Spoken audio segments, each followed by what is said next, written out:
Sue Moroney. Thank you, Mr Chair, and it's a pleasure to rise and speak on part 2 of the New Zealand Flag Referendum Amendment Bill, which is being done through urgency in this House. And I just want to say at the outset how disappointing it is that I used to really admire the Green Party because they always relentlessly voted against urgency in this House. They used to relentlessly take a principled position, and they've completely sold that principle out for this issue, which I think is rather sad because it's not an issue of much principle at all. And in fact, in part 2, what we see is that what the Green Party are after to try and get red peak on the ballot paper is not a guarantee at all. It's not a guarantee.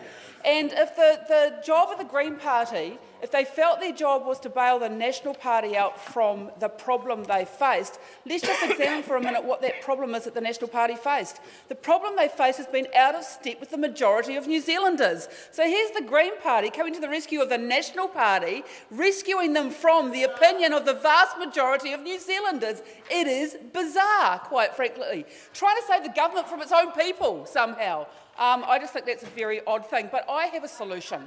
If that's what the Green Party was actually trying to do, here's the solution, because I think this is the solution that can fit every party's desire in this debate, and that is this, that one of those 5 flags is the current New Zealand flag.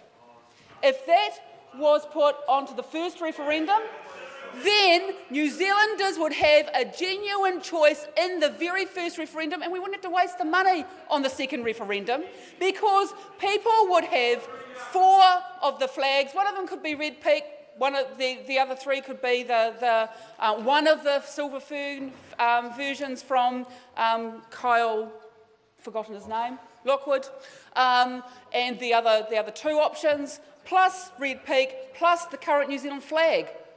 That could be done still under part 2. The New Zealand government could still do that and save the taxpayer an awful lot of money. Because if that was the 5 options that was put before the New Zealand public, then people could express their view. And we know that 70% of New Zealanders don't want to change the flag. So 70% of people would go in that first referendum, they would tick the current New Zealand flag, and it would be all sorted. All sorted in one easy motion. Now, part 2 actually allows that to happen, Mr Speaker. And I urge the government, because it's now in the hands of the Cabinet to determine which are the 5 flags after this legislation is passed, I urge them to make sure that one of those 5 options is the current New Zealand flag. Because, Mr Speaker, if they don't do that, then here's what's going to happen next.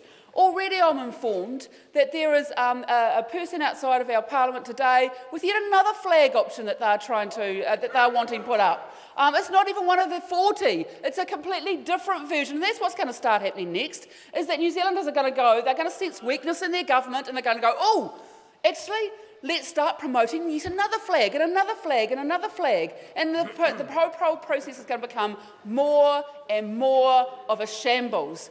And, Mr Chair, the sad thing is that this should have been a nation-defining moment for our country, but it's become a complete shambles because of the desire of our Prime Minister to turn it into his own vanity project, and that's what's got in the way.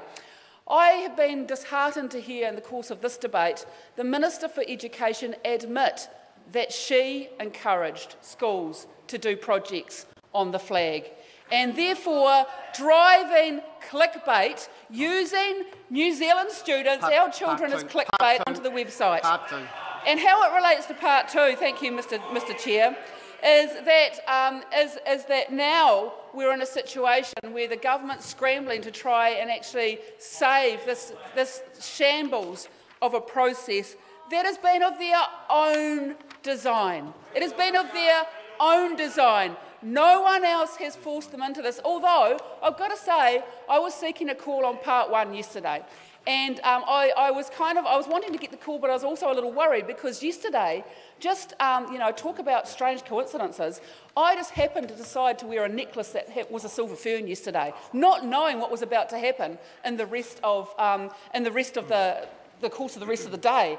And I was worried that because I'd worn a necklace with a silver fern on it, that somehow the Prime Minister would try and make it my fault that this had turned into a shambles, because that's what he's inclined to do. He's inclined to try and blame everyone else for his shambles and his shambles alone. I call